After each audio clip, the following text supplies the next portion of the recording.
Hello everyone, welcome to our channel. तो आज हम जिस चीज़ पे बात कर रहे हैं वो है ब्रेन रिकवरी। बहुत सारे पेशेंट्स जिनको अलग-अलग प्रॉब्लम्स होती हैं, जिनके ब्रेन में कुछ-कुछ इश्यूज़ आते हैं। चोट लगने के बाद, ट्रॉमा से हो सकता है, वो ब्रेन ट्यूमर सर्जरी के बाद हो सकता है या फिर स्ट्रोक के बाद हो सकता है।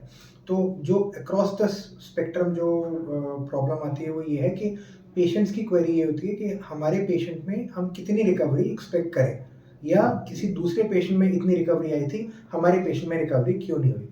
तो ब्रेन रिकवरी का कॉन्सेप्ट ये है कि ब्रेन रिकवरी सिर्फ बीमारी पे डिपेंड नहीं करती। Brain recovery patient related factors पे डिपेंड करती है। पेशेंट रिलेटेड फैक्टर्स जैसे उसकी एज क्या है। जितनी एज कम होती है उतना ब्रेन रिकवरी जल्दी होती है और बेहतर होती है। जितना एज पेशेंट की ज़्यादा होगी, ब्रेन रिकवरी उतनी ही स्लो होगी और उतनी ही डिलेड होगी। पेशेंट को और कोई कोमॉर्बिड इलनेस है कि नहीं, जैसे डायबिटीज़ मेलाइटस या फिर हाइपरटेंशन या और कोई सिस्टमिक इन्फ्लेमेटरी सिंड्रोम। पेशेंट को इन्फेक्शन तो नहीं हो गया है, क्योंकि इन्फेक्शन से भी ब्रेन रिकवरी बहुत ज़्यादा हैम्पर होती है। तो सिर्फ एक simple straight forward logical answer नहीं है कि हर पेशेंट में रिकवरी सेम ही होगी।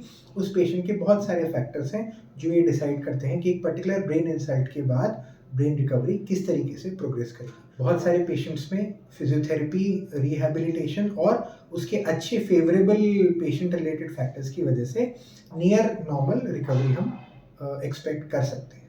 पर ऐसा हर मरीज में पॉसिबल नहीं होता। हर मरीज के फैक्टर्स अलग-अलग होते हैं जिनसे ब्रेन रिकवरी प्रभावित होती है।